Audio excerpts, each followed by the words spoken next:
and you're going to feel like you're standing on the edge of a cliff, and the only choice you have is to step off in God's hands. I will let you preach on hell when you stop being glad that some people are going there. Somebody comes up to me verbatim. I couldn't worship today because you changed the font. Manipulated, that's a fun word. If you want to prove to yourself that God exists, then be obedient. The congregation is not your therapist. I don't think we're desperate for heaven. We sing about it, Right. we talk about it, but most folks are perfectly fine waking up and staying here tomorrow.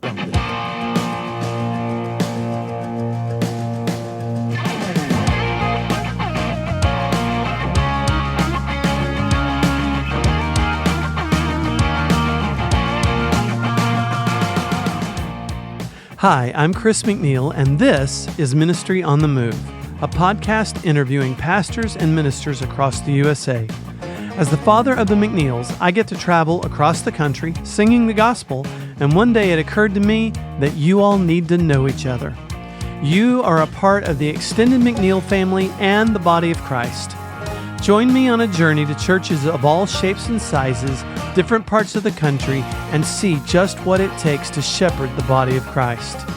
For more information on the McNeils, you can visit us at mcneilmusic.tv or mcneilmusic.com. Thanks for joining us, and here's the episode.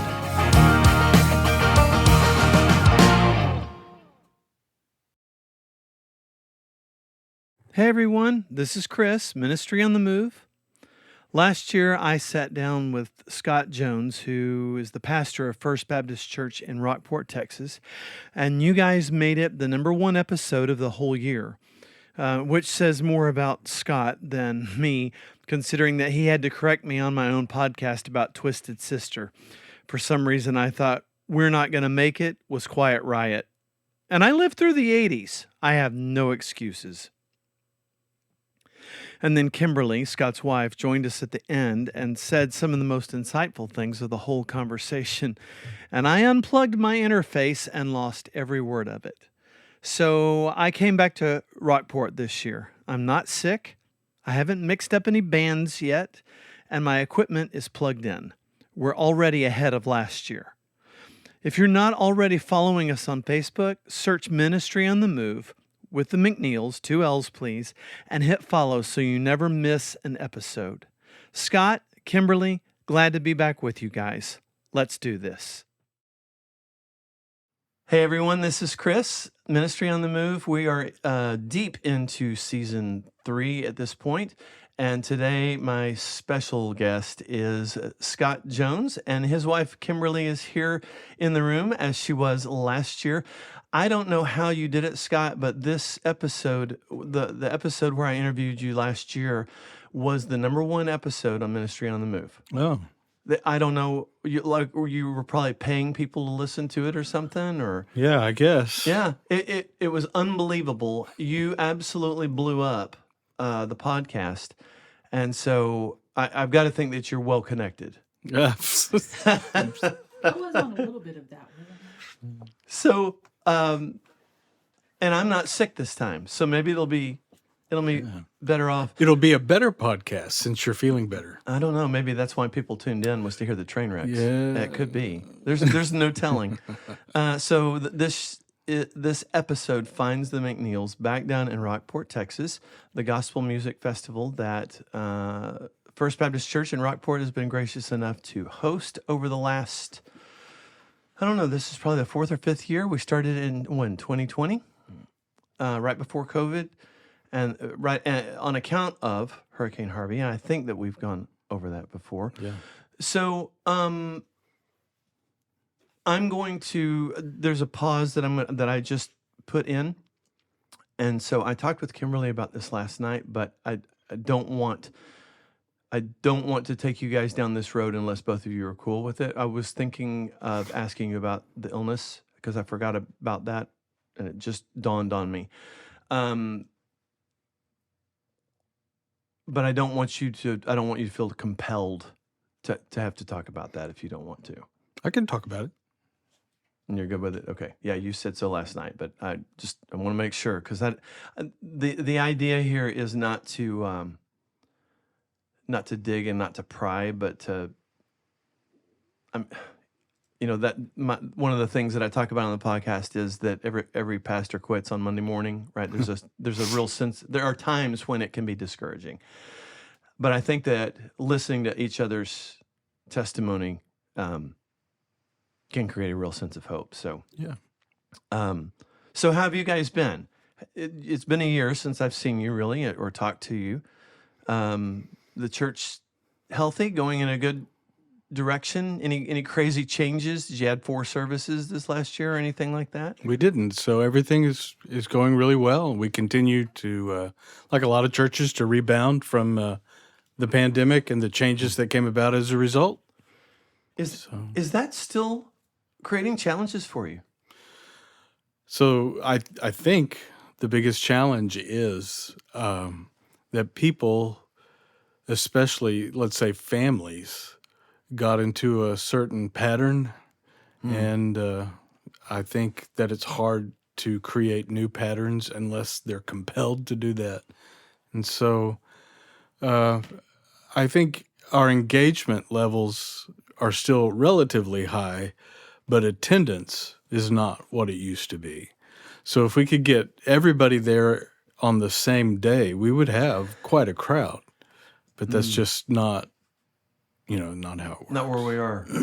So, it seems like I remember last time us talking about sort of we have to embrace the fact that it didn't diminish the norm or the idea that people still consider themselves Christians, but that their participation changed and that some were doing it now online.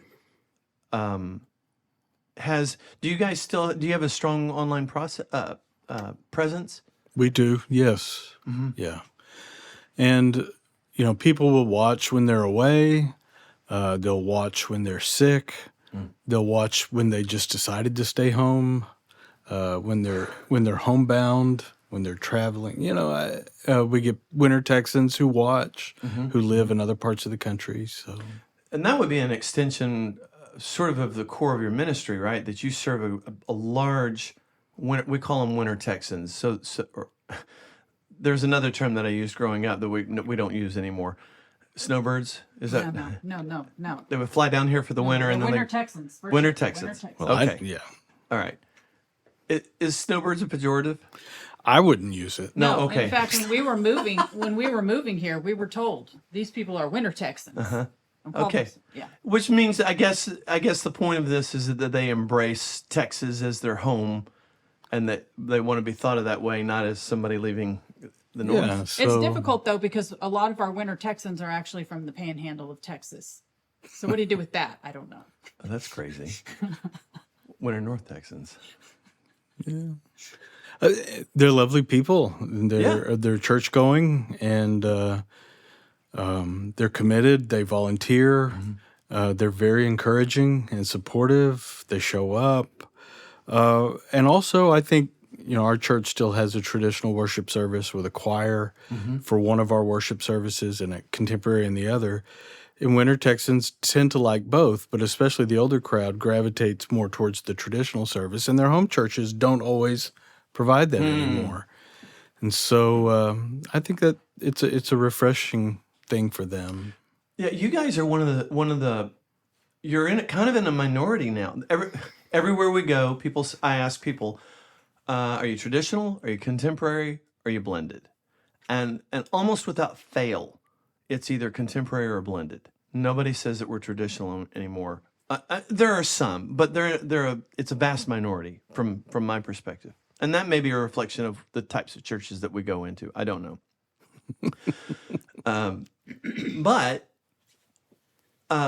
But you guys have stuck with it. And so that leads me right into a question that I have actually written down. Normally, I don't write down questions for people, but I thought this would be fun. In the past few months, Scott, I've seen you post on Facebook on more than one occasion, twice that I read something that you had written, and both of them had to do with music and specifically artists in the music industry. Okay. I love it that you don't know what I'm talking about at this point. This is absolutely beautiful. So, I think he knows. what's that? I said, I think now the last thing that you said, probably he knows now. Okay. So one of them was on the fall of a Christian artist, and the other one was on the passing of a heavy metal rock star. Okay. And it got me to thinking, because it caught me flat-footed. It made me realize there's a dimension to Scott Jones that I'm, not fully aware of, and so I'm curious what role music plays in the life of Scott Jones, and how does it carry over into the pulpit and the pastorate? I remember in college having this funny discussion with some of my roommates, and we said, look we don't listen to the lyrics of the music that we listen to. We just like the music. That was our excuse for listening to Led Zeppelin and Rush and Van Halen and Queen.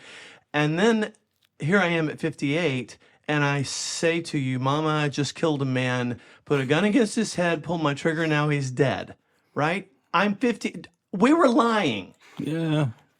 We know the lyrics, and we're still hanging on to them. It's funny. I think that, of course, I don't want to.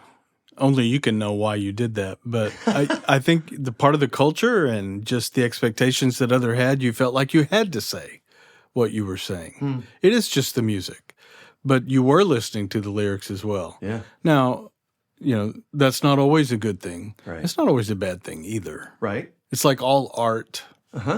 So we have to be discerning about that. But all truth is God's truth. All beauty is there because God created it and wanted it so. I think we have to be wise about that. But it's true nonetheless. I'm not afraid of it. Right. Yeah. Sure. I've said forever now that guns are not inherently evil. That's right. Right. I can feed my family, or I can take a human life with it. Yes. There are now poison ivy may be an exception to that. I don't know of any redeeming value for it, but there are things in God's creation that He's given us, and they're tools, right? And a chainsaw is not inherently bad. I can warm my house by cutting down a tree, which I do, or I can cut my leg off. But I'm interested to hear how music, and I'm not just picking on secular. It could be Christian. Because you're a pastor, and so it's almost in some ways we've sort of taken that facet of humanity away from the pastor and said, well, that's not really your role. That's the music guy's role. Maybe you don't have anything to say about it, or maybe you have everything to say about it. I've been in some churches where the pastor, in fact, I know of one that's been on this podcast, who started off as the music guy and is now the pastor, but they have yet to backfill the music, so he's doing the music as well. Yeah. Well, so how does music play a part? Does it play a role in your ministry? Well, for me personally, it does, and it always has. And I've always loved music and been drawn to it, and I'm like all people. It stirs me emotionally and also engages my mind, and I think about things. I like things that make me think and see things from a different perspective, and music has always done that. When I was in college, I majored in English literature. Oh, really? Yeah, and so poetry and prose, that's the diary of humanity. It helps us to know, to read how people express things. Not all of it is great. Some of it is ugly. Some of it is quite beautiful. But in the end, there's benefit to all of it. So as I became a teenager and began to transition away from leaving one life behind and really trying to embrace walking with Christ, where I had been pretty rebellious, and the music reflected that for me. Yeah, sure. And I appreciated the rebellion and the sticking it to the man and standing up for yourself and all of that. We're not going to take it anymore. Yeah, all of Quiet that. Riot, yeah. Yeah. So, which is a Twisted Sister, not Sorry. it's okay. I love it that I just got corrected by a pastor on my own podcast about music, and I was wrong. Yeah, You're you- absolutely right. It was you Dee were Snider and Twisted Sister, yeah. Yeah, I that's lived right. through the 80s too, yeah. Yeah, that's right. But apparently I wasn't paying enough attention. Well, you've been more sanctified than I have. I doubt it. I seriously doubt it. I think that I wanted to see the value of, or as I got older, I wanted to think about what the music meant, what I believed, what I didn't. I carried that over into the Christian music when that became real popular, and it made me sort of a gadfly. I don't think that I was on board with everything because not all of Christian music was right. And the artists weren't right. And I have a rebellious streak. I acknowledge that. But I think that part of the contemporary Christian music industry, the late 80s and the 90s, and even perhaps today, although I don't pay a lot of attention to it, it's geared to promote a culture and an image, and it's geared to make money. Yes, it is. You make money with the image and by promoting a culture, and even that. And to say culture, it encompasses a lot of things: church culture, political culture, all of those things. It's all of the same. When I was young, I bought into it, and I was all in. And then I began to see it wasn't everything that it appeared to be. And I don't know, I guess the word we use now is I deconstructed all of that and reconstructed and all of those things. But just trying to understand, I don't want to be a sheep that goes along with the herd. And there's a lot of herding that goes on in the contemporary Christian music world. I think you're absolutely spot on. It is amazing how much infighting and bickering. You wouldn't expect it from the body of Christ or from those professing his name anyway. And yet, boy, it is there. And it is all about putting me up front. Well, yes, and Money. yes. And not all of it is, I mean, some of it is just a matter of taste. And I thought about this last night when Crimson River was performing and they were talking about, early on they performed this Bill Gaither song. And the congregation, the audience just reacted so strongly. Oh, so much affection, Right. acknowledgement and all of that. And I thought, meh. I'm not a big fan. And that ought to be okay. But sometimes I feel like people think it's not. Oh, If you yeah, follow yeah. Christ, you really need to be on board Yeah. with all of this. Yeah. And I'm just not. So I don't have to like that. You didn't come to Jesus until the 2020s, did you, brother? Yeah. Right. Yeah, because he had. So, for my money, Gaither was sort of the equivalent of Tomlin. He did the same thing to Christian music that Tomlin did. Tomlin pushed it further, Sure. but he was the first one to use drums in any real sense. I can remember my mom and dad having arguments with my aunt and uncle about whether, back in the 70s, whether having drums at a Gaither concert was spiritual or not. Yeah. It's insane. But to your point, it is a very personal preference Yeah. that a lot of people, they're rooting. So you become. This is something Jordan Peterson said. That person becomes the mascot for what I think. In large part, Yeah. it's a reduction Yes. to Gaither sort of stands in for my core beliefs, or on at least as it applies to music. Yeah. It identifies our tribe. Yeah, And we become tribal in that sense. And that's natural, but it's also not always helpful. yeah. So I want to go back to the word that you used about rebellion. And Can I say something? about that? absolutely It's just- turn this towards Kimberly. So for you guys at home, last year when I was here, Kimberly, Scott's wife, sat over here in the corner and just paid attention and wrote her notes down. And then at the end of it, she had some questions or comments. And I thought, you know what? there's real value in bringing on a pastor's wife. And so I asked Kimberly to come over and sit down and say it into the mic. And as I walked around the room, I tripped and unplugged my interface. And so you guys missed probably the best 10 minutes of that whole podcast. Both of them are nodding. So this year, I did not nod. I bent over and laughed. Scott nodded. Kimberly did not. Anyway, I wanted to accommodate this year because I think it's an important voice to be heard. So sorry, Kimberly, go ahead. Yes, ma'am. So I came out of I'm one of those testimonies that you hear and wow, God saved her out of that. And so when I went to Howard Payne, I really pushed away from all of what God had saved me out of. And for me, that was also anything secular, including music. And so I only listened to Christian music. And quite frankly, now, if I'm by myself or my children have not chosen the music, I listen to Christian music exclusively. Once I started dating Scott, he listen to this and this and this. And so I've come to appreciate and really love a lot of music that is not Christian. What I would say about Christian music is that there are times when I think it can be more dangerous because people just take it as, yes, that must be true. I bet they got that from the Bible. Yes, right? that's right. Yeah, that's right.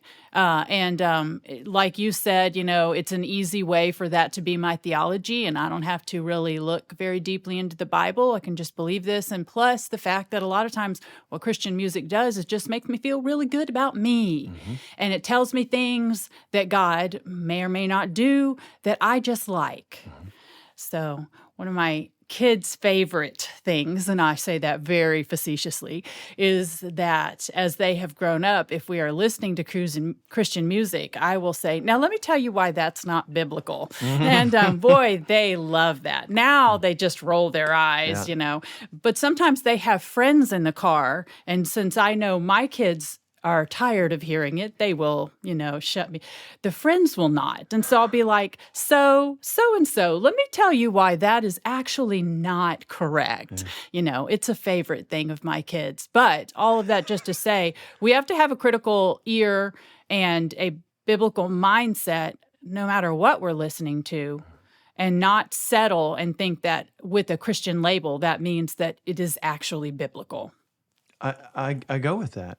And in fact, the point that I was going to ask was, you used the term rebellion, and I wonder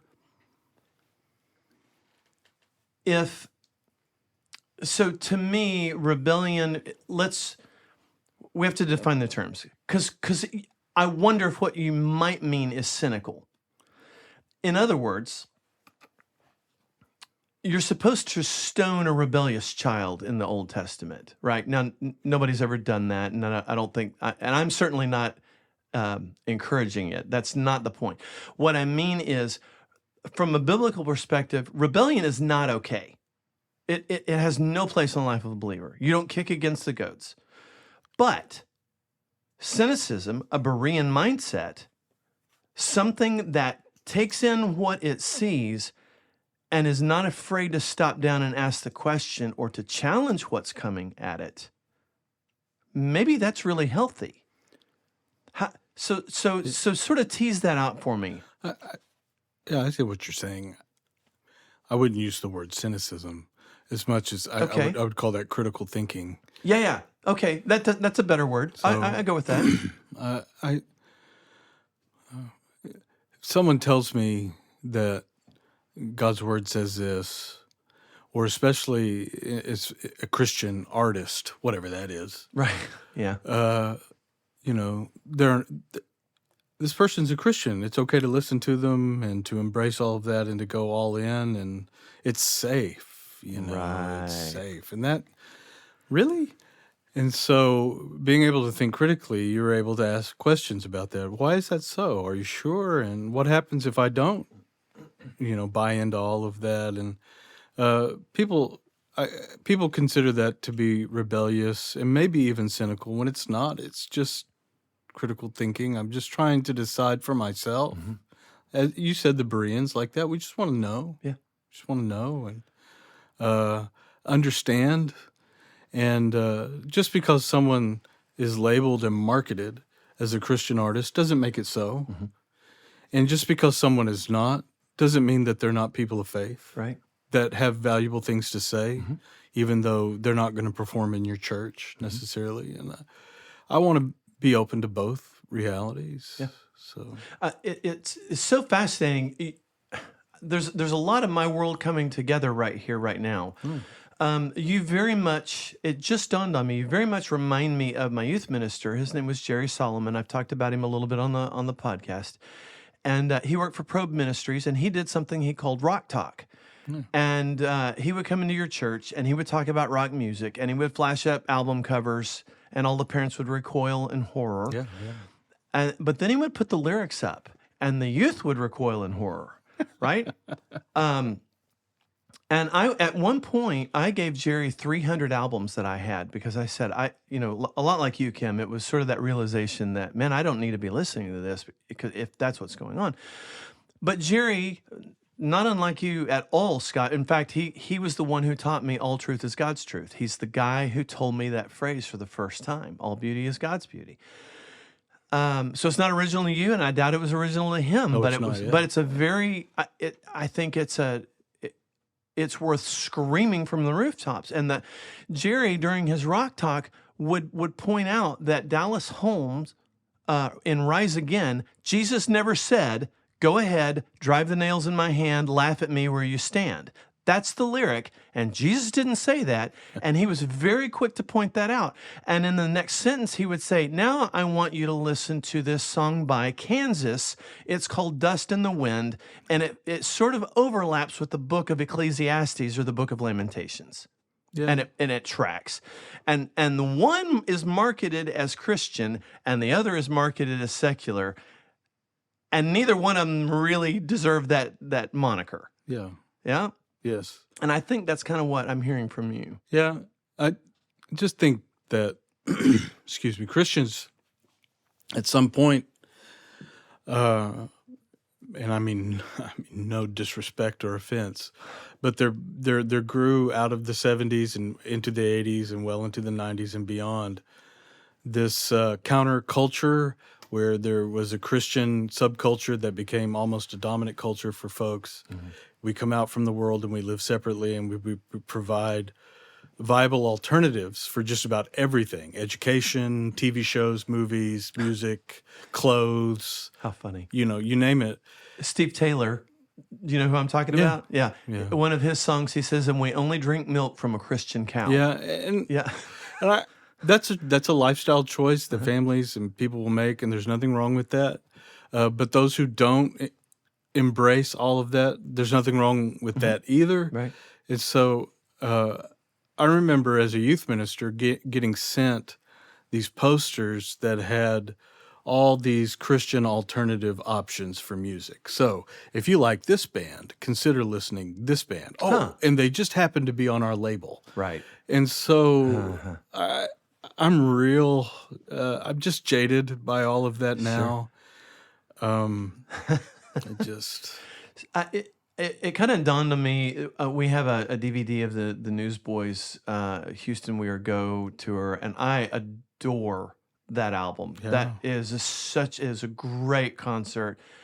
I think very highly of Peter Furler, at least from what little I know of him. Sure. And he said something in the concert that I've never forgotten because it was a very different way of describing what he does. He says, "It doesn't make me a Christian just because I sing songs about my faith." Yeah, that's right. And the inverse is true for secular artists. Just because I tell stories of people who struggle with things doesn't mean that that's my story. Right. And so any country artist will tell you that they made a living and made a fortune by telling sad stories. Right. It's not necessarily their story. And you know what? I personally know some of those people. I had 3 or 4 of them going through my head who's there's one in particular that was a really big artist in the 70s. Like when I met him, my grandfather would have rolled over in his grave, just jumped up for joy that his grandson was in the car with this guy.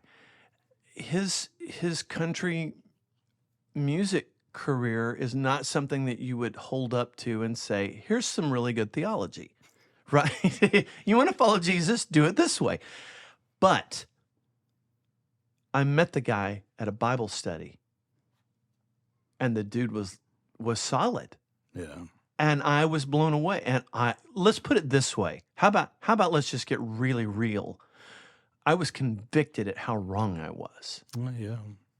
Yeah. And I don't want to carry that filter that snap judges other people based on what comes out of their mouth. Yes. And again, it helps us to feel safer to label people and to divide into the tribes, to stick with our tribe. And I understand there's value to that, but there is also should be a limit to just how far we're wanting to live in that kind of reality. So. And even further to Kimberly's point, it becomes one of the things that I've noticed anymore is it feels like not all of it, but a lot of the contemporary music has become, the gospel has been overtaken. Like in some ways, we've kicked God off of the throne and put like Jesus is a life coach. Live your best life now, and Jesus coming back as a hippie. Yeah. Peace and love, and there's no justice, there's no judgment, there's no hell, there's no accountability, none of that. Just you be you. Yeah. So let me ask this. Do we have a responsibility I guess I think I know what you're going to say, but maybe it's just better hearing you say it. Do we have a responsibility to engage the culture, to challenge those assumptions, especially when they come in through the perceived notion of Christian music? Yeah. Yes. I think so. That's not a good answer, is it? But yeah. Well, no, I think you're saying it's a hard conversation. It's not soundbite. You would have to enough, right? I mean, it's all contextual. Yes. And it all depends. So I hope it's okay. So let's name some names here. Sure. And how I grieve. So for instance, I love Russ Taff, but it's well documented he's battled alcoholism. Yep, he said so. All of his professional life. That's right. And so when he was at his heyday with the Imperials and then as a solo artist, a lot of that was covered up from the public in his image.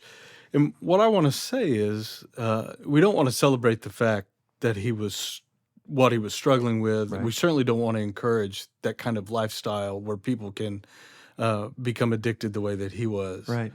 At the same time, what if he had the freedom to write songs about the struggle and what God was saying to him that were real and honest and raw, that appealed to all of us? We robbed the kingdom of that kind of witness and testimony.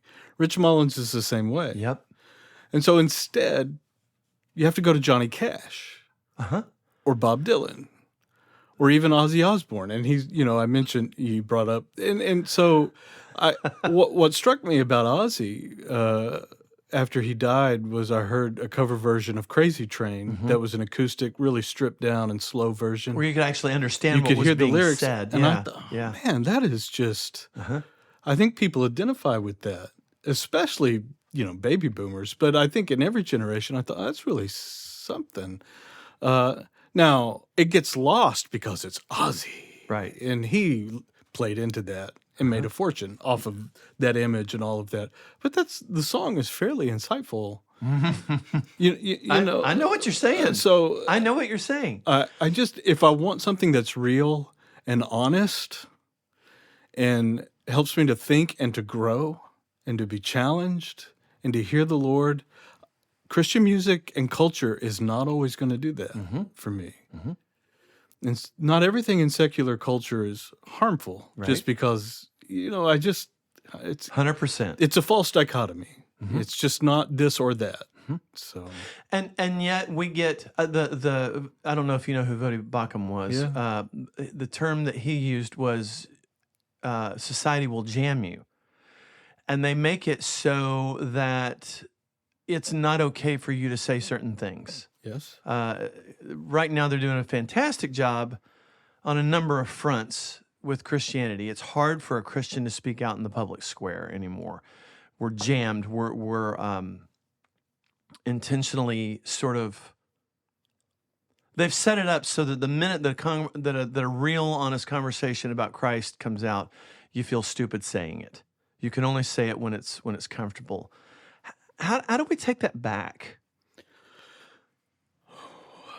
So I don't know that we do. And I think part of it is just the anxiety that a lot of Christian culture across denominational lines is struggling with right now, that if we really were honest and if we really entered into conversations,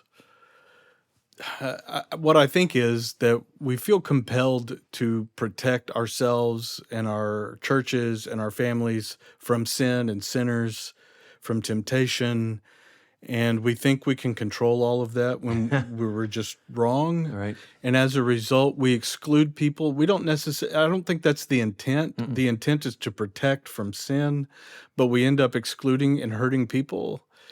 And I'll give you other examples. So, one of the popular artists when I was in youth ministry was Ray Boltz. Yes. Who later came out as a homosexual and then became a pariah.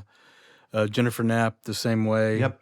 I just was reading about the former lead singer, one of the singers in Avalon, who was kicked out of the group because he was a homosexual.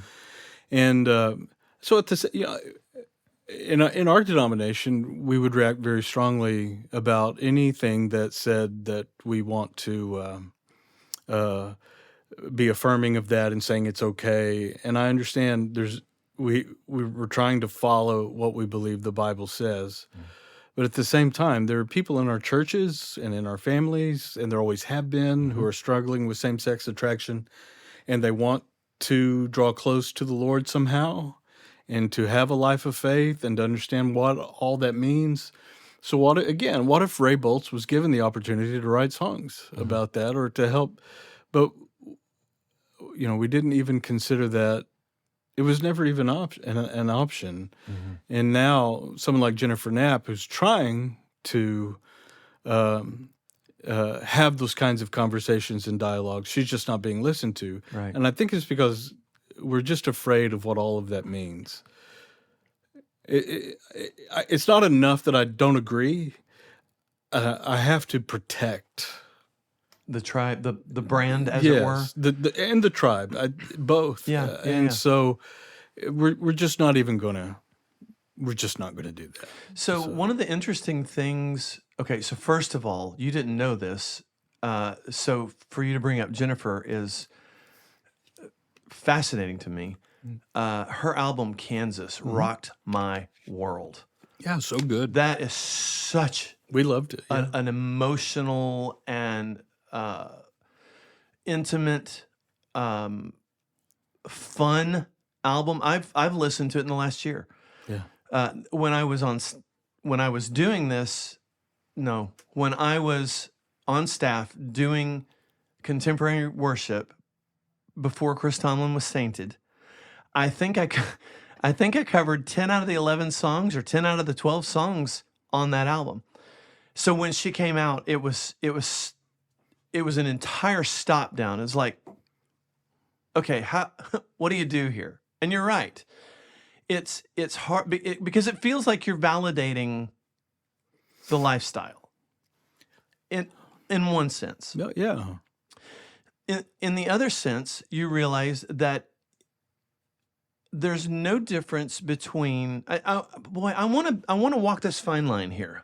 There's no difference between that and Russ Taff perpetually struggling with alcohol.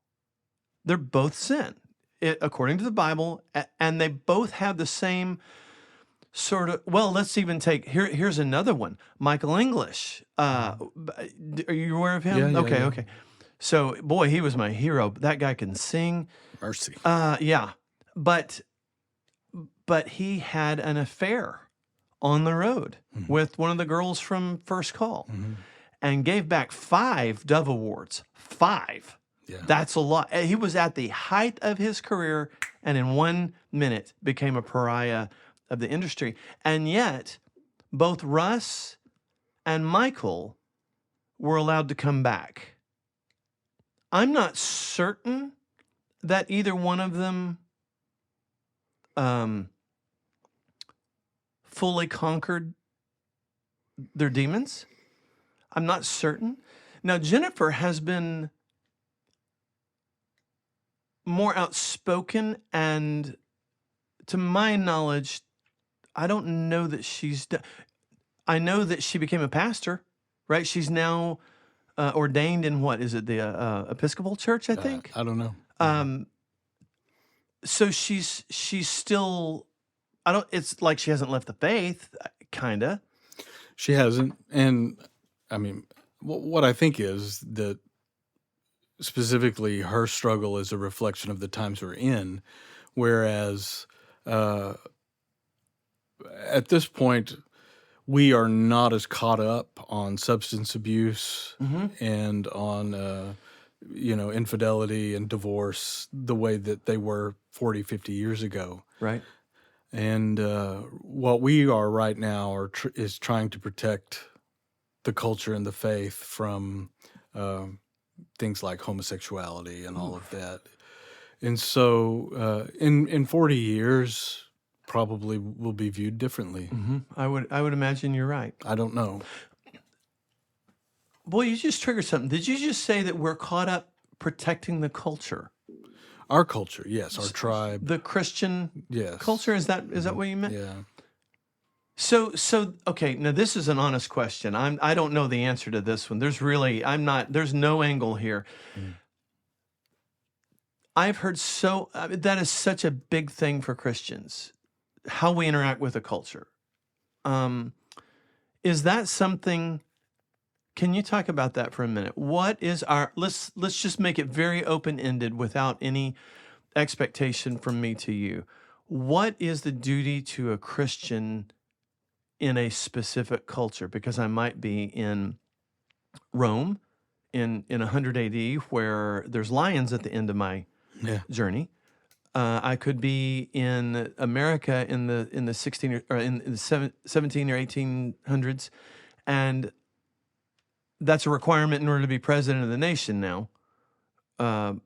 Or we've got this postmodernism thing going on in 2026 where Christianity seems to be sort of passé in some sense. And so okay, broad setup, what's the Christian's duty to its culture? To bear witness. So to talk postmodernism and to get philosophical, I apologize beforehand, but I'm going to nerd out on you. You're in the right group, dude. One of the things that I think is formative when it comes to the groups that humans form, one of the important ideas is the idea of emergence. And so the future is not set in stone. What happens, whatever happens, will be the result of whoever is there interacting with everyone else, what they brought with them into that, how they interact with one another, the commitments they make together, the work the commitments that they make to each other, and those sorts of things. And so the future emerges as a result of all of those things. As a Christian, I believe the Holy Spirit is also present in that, guiding us, helping us, giving us grace, those sorts of things. And so we go forward. If I'm a part of that process, I bring influence to bear, and I'm also influenced. And I want to be in the room where it happens. I want to be at the table. I want to be a part of the conversation. Have a voice. I want and I need to trust that my voice is heard and makes a difference, not the way that I always want. Right, sure. Or that I'm looking for, in ways that I understand and do not understand, in ways I can see and cannot see. My presence matters. The only way I fail is to not be a part. I mean, if I withdraw. If I withdraw, I'm not having any influence. But as long as I'm apart, I'm having at least some influence. Oh, wow. And so I want to be there. And I can't force them to see things my way, but I want to be a part of the conversation. And I have to trust that that's enough. I'm thinking of all the times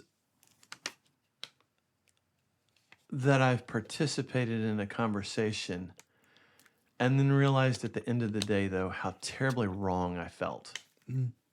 Like I'm so glad, like Michelle says this in concert. She says when before we were married, her vision for her life was to be single, to become a doctor, and she was going to go off to the hinterlands of Africa and help people. And then she says, I'm so glad I didn't get my way, that the Lord brought me, a family.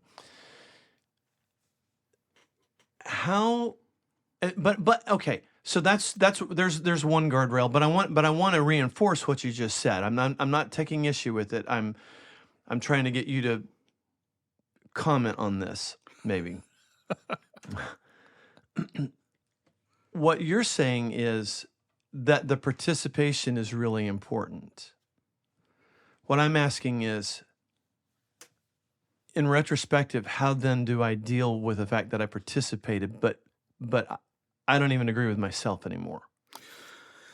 Yeah, I don't know. I would say that it's not the participation as much as the presence. And so I can go to a family gathering and be present, be completely present, emotionally, spiritually, physically, and engage with those people and not participate at all in the nonsense and the toxicity and all of that. Okay. So my presence does matter. And even being present and then knowing, you know what, it's probably okay to go now.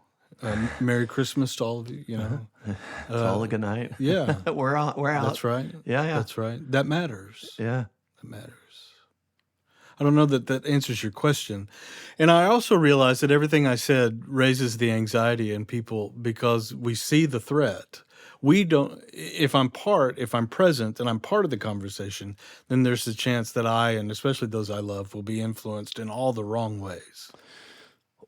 Or that my presence and what I don't say is misconstrued as consent. Yes. And so I have to let go of my desire to control all of that, and to manage the narrative and my own image. I need to get out of that business and focus on the presence of the Lord and what He's doing. And I also need, I have to do all of the things as a Christian, to put on the armor, the armor of God and those things, so that I can be present. Yeah. And bear influence and minimize the negative influence that might become. Okay, I'm really going to lay myself out here. Yeah. So there is a place in town that I frequent often. I'll not name the humongous grocery store / home appliance / gardening / clothing center that starts with a W that comes out of Arkansas. I'm not going to name any names. Yeah. But I go there quite frequently because I have a large family and we're always forgetting something, and that's where we get our supplies. Thank goodness. Yeah. And you might be familiar with this this place. You may have one in your own town. It's a pretty well-known chain. So in the bullpen, I don't know what else to call it, where they send everyone to swipe their card and and have all their frustrations taken out on the one person that's standing there with 40 other people, either in line or trying to swipe and scan and go. They have put a young man who is in an identity crisis. He's taking hormone supplements. He wears makeup. He speaks effeminately. Yeah. He's going through the change. Yeah. But it is clear because of the beard and that he's at this juncture. And I've had to interact with him a number of times. And the Lord has really, really, really, really, really put the screws on me.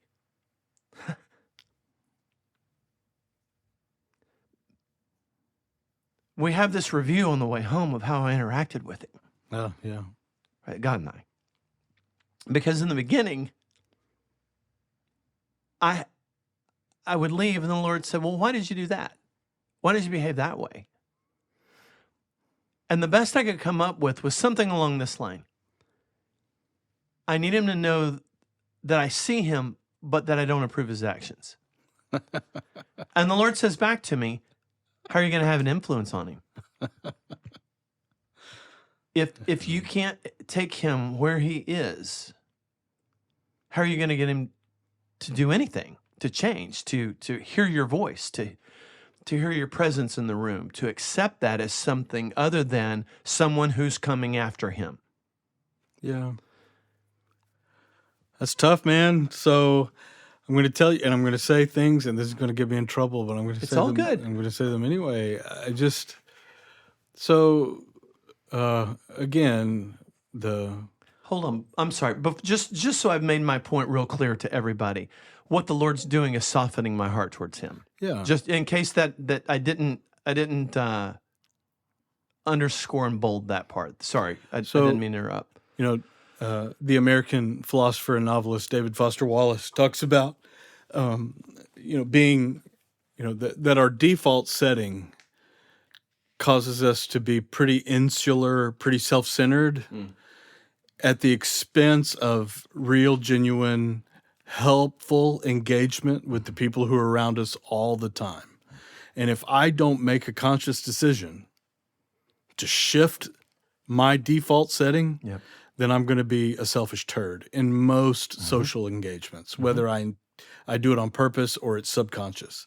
So he gives the illustration of being at the grocery store, surrounded by all of these people, and the line is long, and the woman in front of me's kid is just being terrible, and the woman who's actually at the counter is counting out coupons, and it's just Painful. And so he said, my default setting more or less tells me to see that all of these people are in my way, and they are messing up my plans, and it's the end of the day, and I'm tired, and I'm trying to get home, and really I'm missing the point that this woman with the coupons has just sat all day with her husband who's dying of cancer and is trying to save money because she's paying medical bills and all. I miss everything that's, as believers, we would say are most important, and that is these people. And I think we do the same way with known, notorious sinners. I think we want to advance agenda rather than really give the Lord the opportunity to speak through us in a way that can be heard and received. And so it's important to me that this person know that I do not approve of them, and that becomes my agenda. Right. Yeah. And that's a pretty self-centered kind of thing. And that's my default setting. And if I don't make the conscious decision to interact differently, then I'm going to get it wrong. Yeah. My intentions are good. I think that I want to protect The brand or whatever. Yeah, like Jesus needs me to protect it. Yeah, that's the old Spurgeon quote. Defend the Bible? No, you turn it loose. So I have to be willing to engage in someone like that and say, I think the Bible does speak into what you're going through, but I understand that you're struggling, and you probably didn't choose this, and I don't understand how it all works, and I know that sin taints everything. It affects this good world that God created, and and so we have. I want to be present in such a way that this person is able to know, come to know the Lord, the possibilities that come with knowing the Lord. I'm not necessarily trying to accomplish anything in this person's life other than that. But that requires me to let go of some of the things that my tribe and the culture tells me that I need to do and can be hard. So I'm gonna jam two ideas together here. It's sort of underscore what you just said, or say it back to you in a different way, maybe. Jordan Peterson and AI have both identified that we see other people and things as objects. Both of them have said the same thing. One of the reasons that they can't get AI to work, let me rephrase that. AI has been slowed down by the human's perception that that's an object. Like, because you're an object. You're not a person. You're just an object. You're an inanimate object in my world, right? The way that I used to say it was, the young people were looking for their movie contract, their rock star contract when they got out of high school, and hey, where's my job? I'm making $150,000 a year, and my iPod and my iPad and my MacBook Pro, and let's go to work, and you can pay for my mortgage. I think it does. Maybe the most radical thing that we can do is to see people as people, and made in the image of God. Not only just not objects, but actual image bearers of the God that created them. Yes. And to allow them to be imperfect. Just image like bearers. I am. Oh, sure. And I don't want to, that doesn't mean, I'm not intending to minimize sin, but just to acknowledge that we all fall short. Right. And I realize while all sin is equal, not all the consequences are equal. I get all of that. At the same time, we all are flawed image bearers. Yes. But we bear the image nonetheless. That's right. Yeah, it doesn't. Okay. All right. Now there's this question that has been burning in my mind. It's tangential to what we just talked about, but I'm sort of moving us away. And then I'm going to go to another question, and then we're basically going to call it a day, because those two questions are going to take us an hour and a half. Okay, we started talking about music, Yep. and now look where we are. We wander, man. and I think that's part of the joy of the conversation. And I love it. And I love it about you. So I recently heard something. All right, now I'm coming to you. You're a pastor, and I'm a layperson. Okay, so I'm trying to work this out in real time, and I'm struggling with it. I want your professional opinion. I don't have verses to back this up. Okay.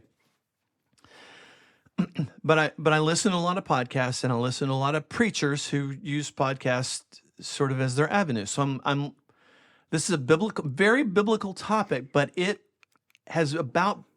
rearranging the theological furniture in my head. I want your opinion. You may go, I don't know, and we'll move on, and that's a suitable answer. All right. Okay. So God created the heavens and the earth. He's created this garden in Eden, the Bible says. And then he created Adam and Eve. And then Adam and Eve sin. Right? And at that point, we have sin in the world. Tracking with me? Nothing but orthodoxy here, right? We'll get to the weird part here in a second. I can't wait. And for the last, whatever it's been, 6,000 years or more, as some might ascribe. Sure. And that's I'm totally open to that conversation. How old the earth is? That's not the agenda here. Everything that has gone wrong from my Christian worldview has been ascribed to sin. All right, that's a historical footnote for Chris. That's part of, I wonder if that's part of my problem. So just keep that in the back of your head. I'm setting the table here. You'll understand, because I'm going to ask you the straight up question. This is quite a build-up. I know, and it really is. This has messed with my head, because I don't know if it's right or not. Okay, so I'm listening to a pastor talk about.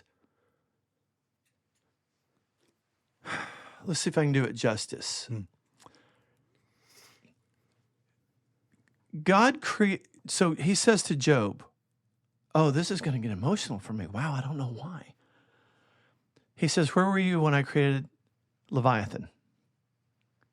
Now, if you look at the Ugaritic texts or the Mesopotamian myths, the Sumerian stuff, Leviathan is chaos, Sure.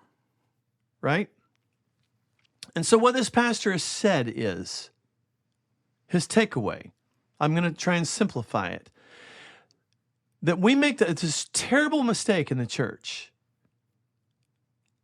that God created the world perfect for Adam and Eve. And that is not what the text says. He says it was good. And that God has baked in to the world chaos, which is not the same thing as sin. And so, yeah, this is, okay, good. I'm so glad. I love this. I see the reaction on your face. It's going to be a good discussion. And so, when I stump my toe, it's not the result of chaos. I'm sorry, I said that wrong. It's not the result of sin. It's the result of the baked-in chaos. So that Adam and Eve actually had something to do. It's not Mai Tais and chase lounges out on the beach the whole time.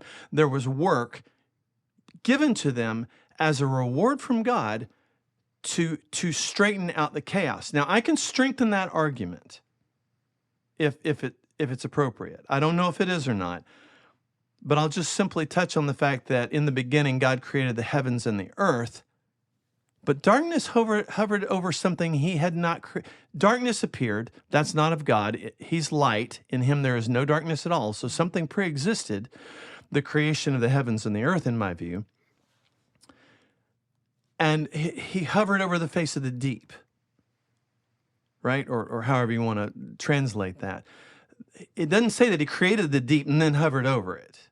It said that it was already, it kind of says that it was already, okay. Do you understand the question? I'm tracking with what you've said. What is the question? Okay, so the question is, yeah, good. All right, get on it, Chris. Yeah, he says. And everybody else at home is screaming, ask the question. Is there a question in here? Yeah, there actually is.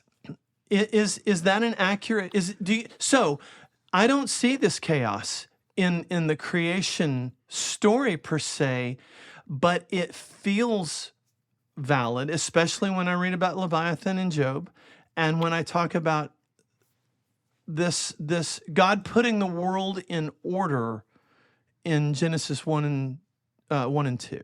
Okay, you're the pastor, because it feels very formative and foundational, this discussion. Mm-hmm. Is the fact that I have gray hair chaos or sin? The fact that we die is a result of sin. There's no question in my mind. Sin plays a part. The Bible's very clear on that. The question to you is chaos baked into the equation? How about we start there? So, chaos does not equal evil. That's it. I think that's exactly right. Okay. So what is the opposite of chaos? It's not evil. It's order. It's order. Yeah. Okay. And God brings order. Mm-hmm. But I agree with you. It doesn't eliminate the chaos. The order he implements. And what seems chaotic to us over time tends to have an order to it that we could not see until it progressed enough. You know, none of that is necessarily evil. That's not evil. Evil mars creation, perverts it, takes us away from the Creator. It's not necessarily the function of chaos. So I think science is beginning to understand this, even in quantum mechanics and molecular biology and those sorts of things. And there's a big philosophical branch in science, chaos theory and all of that. Yeah. So it's actually part of nature. It's part of what God created. And we call it chaos because we don't always understand it, you know, and it doesn't function according to Newtonian physics. Right. Okay, so, all right. You always challenge my assumptions, even if you don't understand that you're doing it. Yeah. Which is one of the things I love about you. So when we read it in the ancient text, so I don't think it necessarily appears in the Bible as such until we get to Leviathan. It's more a lack of order. If I'm reading the Bible right, maybe I'm not. But in the other ancient texts, it feels like it is. Well, in fact, I think they've named gods, like there's a personification of it. In our 2026 mindset, it's almost like we've redefined it maybe as chaos, as a randomness, or something that we can't explain, instead of having a personality or a force behind it. It's maybe a lack of order as opposed to something actively pushing chaos into our world. Does that make sense? Are you suggesting that there might be personality behind the chaos? I think that the ancient other texts imply that. Yeah. I don't think that's biblical, but it depends. So everything depends. Yeah, doesn't it? sure. That's why we need to talk about it. Yeah. So take the ministry of Jesus. There were times in which Jesus found himself in situations in which he spoke order into circumstances that could be called chaotic. So the disciples on the boat in the middle of the storm. Absolutely. And he speaks order to that, and it's calm. They reach the shore, they encounter the demoniac, and he speaks order into this man's life, and things change. There are other times in which Jesus does not do that. Instead, I would make the argument, the man stirred the pot and created the chaos. He would say things, there would be a riot, and the gospel writers say that, well, he just left. Right? Just walk through the midst. Yeah, and he did that on purpose. He knew what he was doing. I don't understand it. I can't explain it. And I don't like that. And yet there it is. I cannot explain it. And that drives scientists crazy when the universe doesn't behave the way that they want. If they can't explain it, if they can't reproduce it, and that's very, as a theologian, it bothers me too. And yet, my God is not someone who's so easily explained or qualified or controlled, certainly. So I think it's just it's a divine thing that we don't understand. There is chaos, perhaps, and harm in the world caused by supernatural evil. But not all chaos is that, Right. And you mentioned, so I stubbed my toe. There's not a demon Exactly. of the table leg that I need to curse out, right. cast out yeah. of my house. That's right. Or, And that's what I mean by baked into the original equation. And maybe that is more of the randomness as opposed to a personification of the god of chaos per se. there's a spirit of clumsiness that I need to cast out. I just, I don't know. Yeah. Are you from, I don't remember where I heard this, but they're doing experimentations with like photons or neutrons or something where they put a slit in a piece of paper and they send it through, they expect one pattern, but the results change if those photons are being monitored. Yeah. Heisenberg's uncertainty principle. Yes. So, Yeah. It depends on what you're looking for. And what Heisenberg says is that those of us who are doing the observing, we impact The results. the results. Yeah. In fact, they went so far in the experiment, if I remember what I heard correctly, they didn't turn on, like they unplugged the device, but left the device there, and still it depended. It changed the results yet again in a way that it was unexpected. Yeah. And then they finally turned on the whatever the device was that was monitoring the thing only after it went through the slit in the fabric,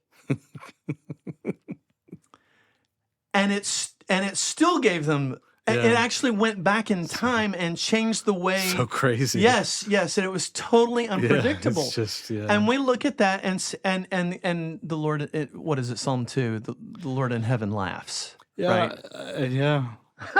We are, and that's why maybe when the psalmist says it, maybe I should let my words be few. Yeah. I just I'll stand in awe. It is Job saying, "Why don't I shut up and let you be God?" Yeah. Okay, so thank you for that.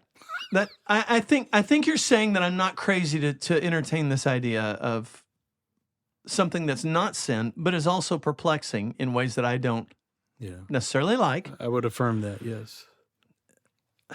I think that was revelatory for me. 58, and I, still learning and realizing not everything is sin, and I think that's helpful. So encouraging. So I want to cast out the spirit of ignorance and stupidity in Chris's. I'm not sure either one of us have enough faith to get that job done. But the Lord, I don't know. And I haven't fasted, so I'm right. Yeah, these only come out by. Yeah, that's beautiful. And I really appreciate that, because that, to me, I think there are pastors that will look at me like I lost my mind in bringing that up. And I think that it is, and I knew that you wouldn't. That is a strange thing to consider, and yet I think it's absolutely right. The Lord didn't create us to just sip Mai Tais. He created us for work. And we could say that part of heaven will involve working. The New Testament uses that kind of language. It does, and it is putting things in order, straightening things up. That and there's a joy in that, right? There is a God honoring, image bearing thing that we have in us when we put our shoulder to the wheel and do something that we go, look what we did with the Lord's help, or what.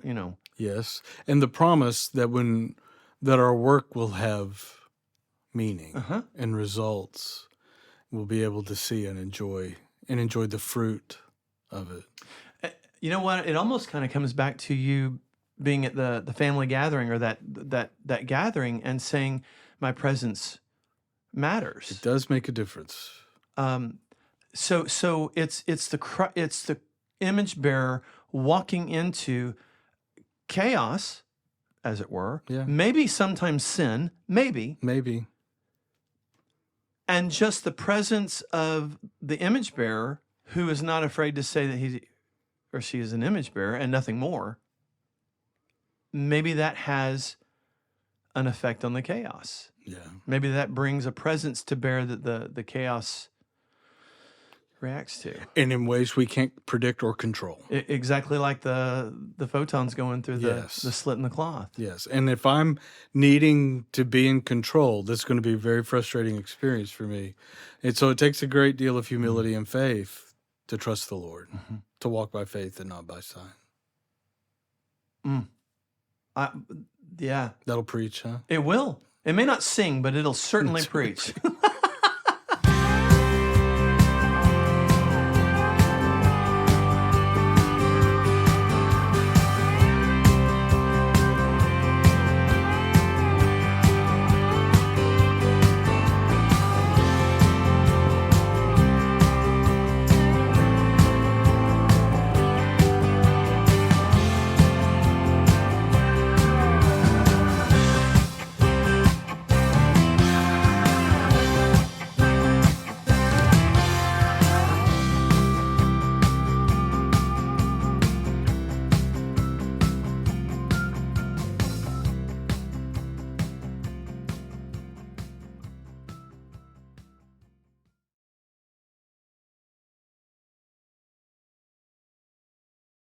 I told my doctor I broke my arm in 2 places.